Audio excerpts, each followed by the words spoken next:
early 90s is a funny place, still gripped with the existential dread that the 1980s were no longer a thing. It tried its best to carry on the legacy of Ninja, being on par with things like vampires, no, not those, and cyborgs and all that silly things that seemingly have staled in the last 30 plus years. Now, after crumbling to dust and reconstituting myself, let's unearth and talk about Natsume's efforts to stand alongside Tecmo's Ninja Gaiden 1 and 2, since 2 did come out in 1990, a few months before Shadow of the Ninja. In the dark future of 2029, hey, only 6 years off, 2 shadowy ninja go about to stop the evil Emperor Garuda, ruler of America at this point. Okay, great. Glad the clan is sending help. Much appreciated. Some of the good about this game, simultaneous co-op, that's pretty cool. Too bad nobody has friends anymore to play locally.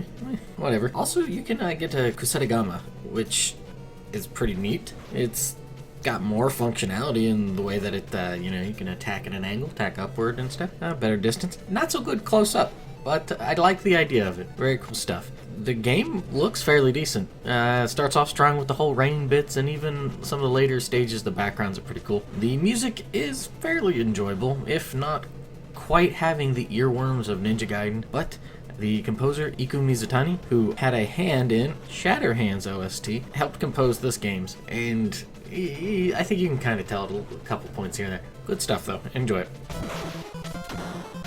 This so with this game, one thing, you only get one life with 5 continues, and the health carries over from level to level. You do get at least some health back when you destroy a boss. However, it doesn't give it, it's not full health. There are health pickups.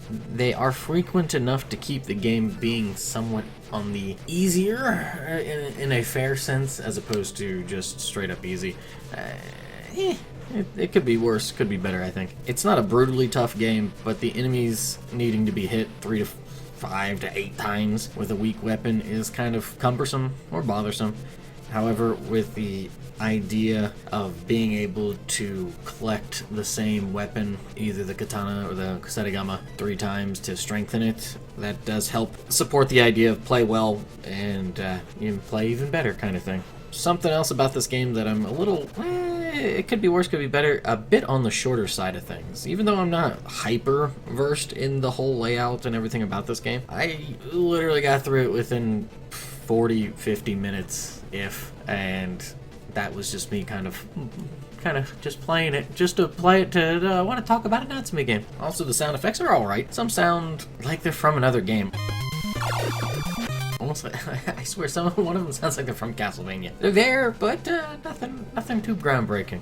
Honestly, the biggest gripe that I have with this game is the penultimate boss. Like I said, the game is fairly short. The level layout, there is some distinction to it, enough to where it's not a complete mess, but it's kind of like, okay, it's nothing too groundbreaking. But boy, that penultimate boss, this stupid trucker-looking doofus that turns into some renegade falcon android thing. Yeah, this thing's obnoxious. It doesn't help that it's pulling from a very shallow well for bosses, because there's the final boss, this boss. Oh, there's 5 technically, but and they recycle one really quickly. But I hate how you can't even hit it for half the time. The dive attacks don't feel like they're timed.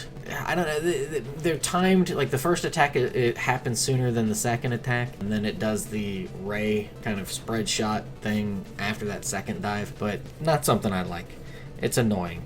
And that, the last stretch right before the final boss is kind of obnoxious as well, but they do have a full health pickup, provided you pick the correct path. If not, prepare to do that lead up all over again, which is kind of bleh.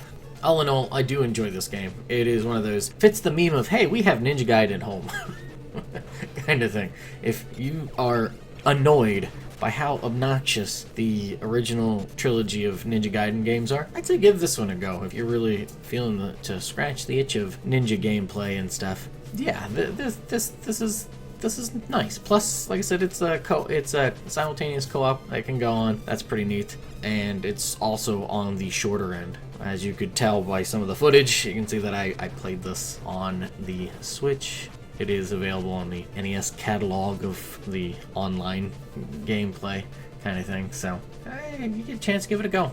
Yeah, pretty short, pretty fun, and enjoyable. Can't go wrong with that. Isn't that what games are supposed to be about? That's what I thought games were supposed to be about. Anyways, that's it. Thanks for watching. Enjoy your day. Take it easy. Bye.